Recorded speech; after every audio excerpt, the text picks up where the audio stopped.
Hey, we're Flick and Joe, and this is our dog Walter. In 2022, we made the crazy decision to quit our full-time jobs, pack up our lives, and move aboard our blue water sailing boat.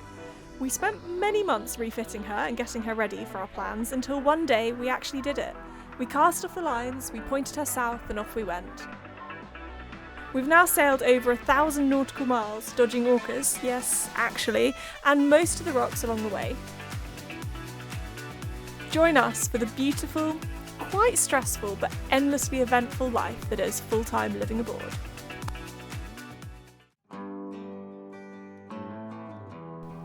Now that the wind had calmed down, we hopped down the coast to Cala and Porta, a beautiful little bay with a sandy beach. We were so lucky to be here in the quiet season, as it wasn't as busy as it gets later in the year. The setting was beautiful. The valley behind the beach was cut out by a river many, many years ago, leaving this incredible basin of green, super fertile land perfect for dog walks.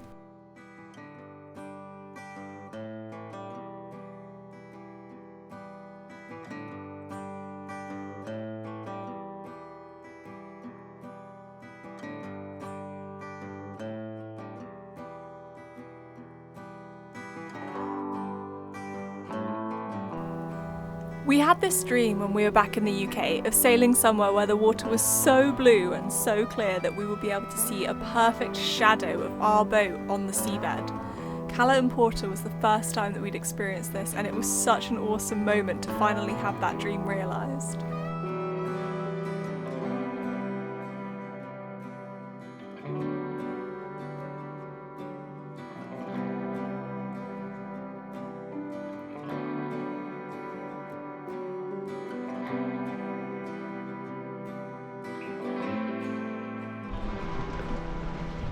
Today is a job day. What's first on the agenda? To fix the sail. How did we rip it? We ripped it when we came across from Mallorca to Menorca. We had to reef the sail and we started winching on the reefing line before we put the eyelet into the bullnose. Like that. We hadn't done that and we started reefing the sail.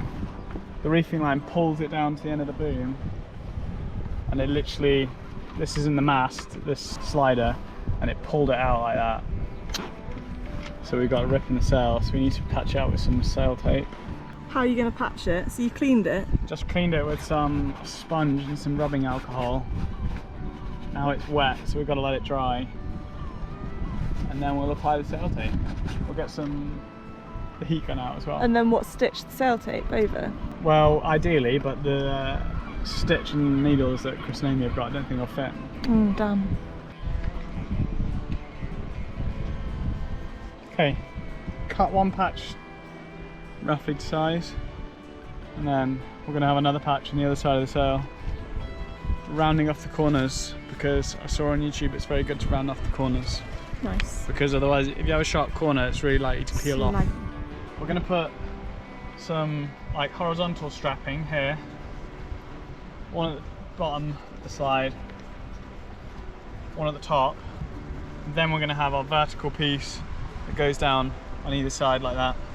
So it should give it tons of strength. Don't want it to squeeze too close together because it will create a proper pinch point. Right, yeah. I feel like gaffer tape might be stronger than this. Well, I watched a YouTube video that said use Gorilla tape. Oh really? The clear tape that Chatty has. Lol. So the sail makers will hate this, but this is what I recommend. The heat's meant to activate the glue. Ah, I see.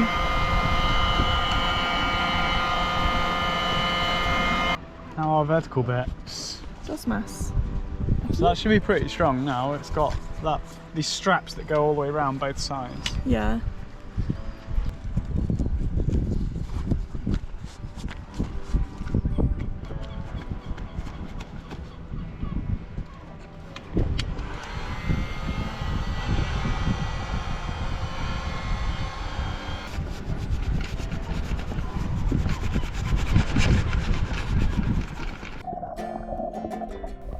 So the sail was fixed, but that wasn't the end of the boat jobs.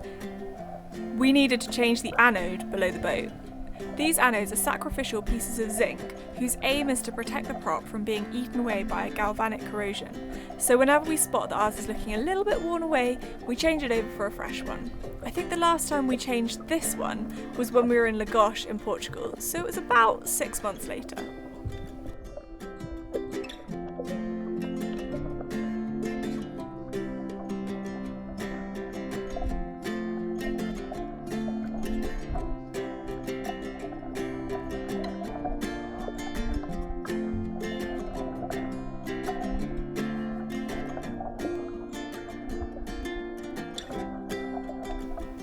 While he was down there, Joe realised that our prop was growing quite the beard. A fuzzy prop equals a slow Nendaz, so Joe finished off his anode change by giving the prop a good scrub.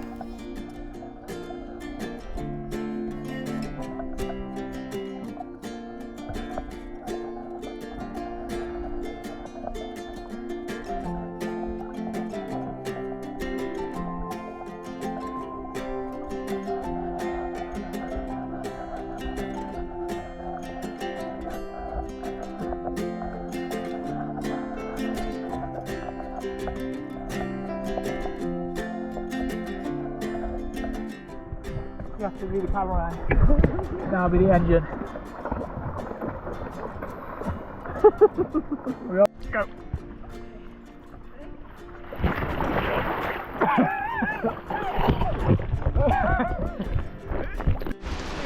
Okay, 3, 2, 1. Obligatory jumping in shot. Quick, go, go. 3, 2, 1, go.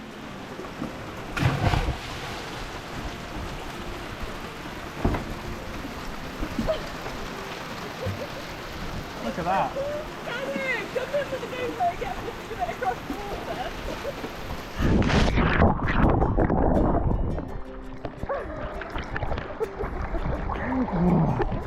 Hold on to the GoPro so I didn't lose it. It looks so cool. You think the boy's going to come out because he's worried about us? No.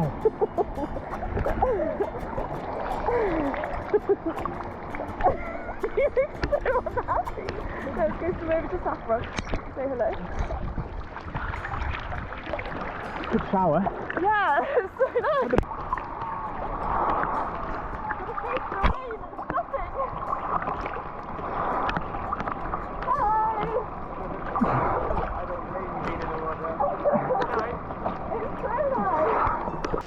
I'm singing in the rain. I think that's going to be a cool memory for me.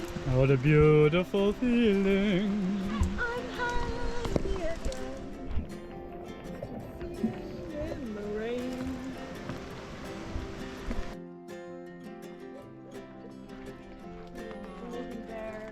In Cala and Porta, we bumped into some friends from Mallorca. I love how everyone sort of circles back round into your life in the sailing world, so it was great being able to explore the area with them as well.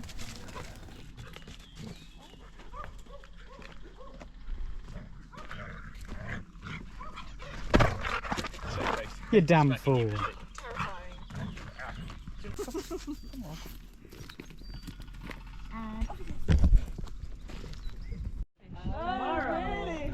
Yeah, it's like, yeah, you do eat them, but you know, the really tasty ones are the ones you get with that as your yeah. Well, I guess we'll see. Worcester apples are very famous apples. Really? Yeah, it's like apples for the Worcester. We used to grow them at home. Ah, that might be the... Yeah. Get it! Crouch in! Crouch in! Get it, Walt! Go! Where is he? Did you get it? Catch it! Go!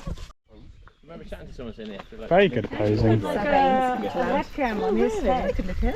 Nice. I got it out of my head. So before actually this day, I was carrying over that and I thought about it quite a bit. But now I've sort of forgotten about it.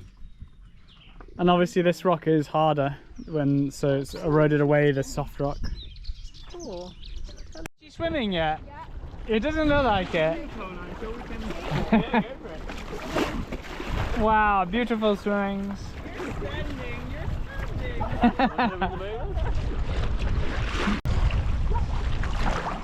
You're very speedy, Fleck. Yeah, it's the birthday card song. Happy birthday to ya. Happy birthday. So nice. And then our besties from back home, Clemmy and Dan, arrived. They actually helped us to view the boat when we originally were looking to buy back in Salcombe in the UK, so it was really cool for them to be able to see the boat now that we're living on board, and appreciate all the changes that we've made. They actually arrived just in time to celebrate Dan's birthday too. They're pretty keen water babies, so we spent more time in the water than out, I think, even though the sun wasn't always shining.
While we were swimming, we met a local guy who worked at one of the bars. He needed a free diving buddy, and he knew a cool spot, so he led us out there. We were all a little bit nervous, as we didn't really know who we were following, but he took us to this incredible underwater tunnel. One by one, we all checked it out, diving slightly deeper each time, until we decided to go for it.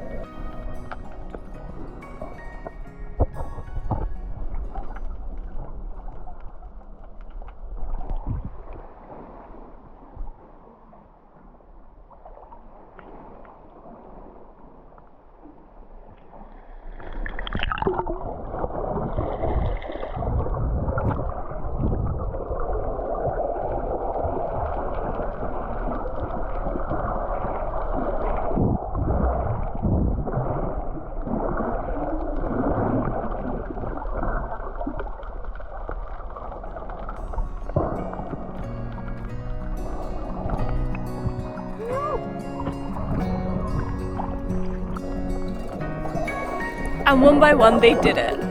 Joe, Clem and Dan all swam through the tunnel and they loved it. I had just watched The Longest Dive, I think it's called, on Netflix, and free diving I just don't think is for me, so I was very happy to sit on the paddleboard and watch them.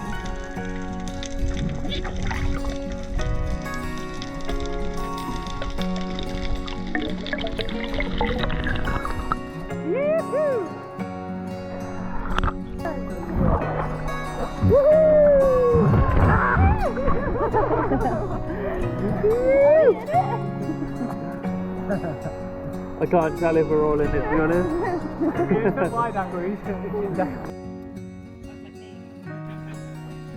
Now, to balance out all of the water activity, we had to check out a local hotspot on land too, right?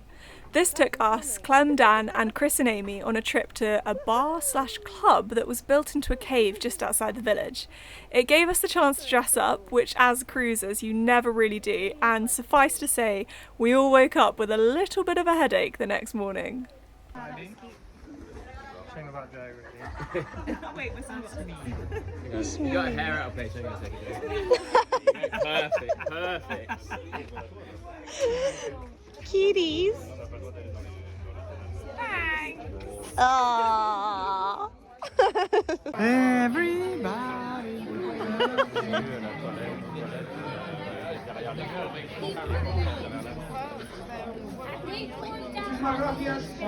Celebrity on the Insta.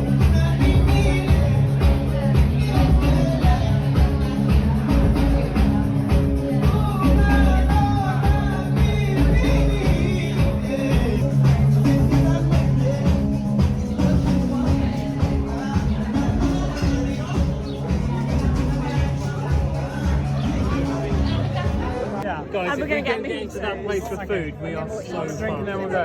I'm getting a mojito. I'm getting a mojito. Beer, we've got pasta. Let's go get a mojito and then we'll go get What are we getting? a drink.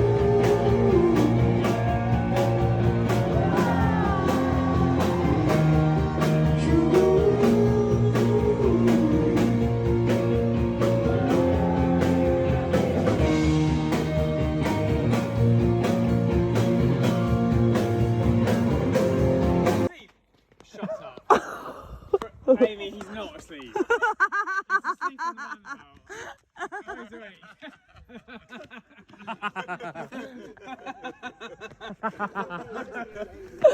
Now we can't be having too much fun. We don't want you to think that cruising life is easy. So next week we're back to the boat jobs to fix our broken windlass switches and find an unfortunate load of rot all around the anchor locker.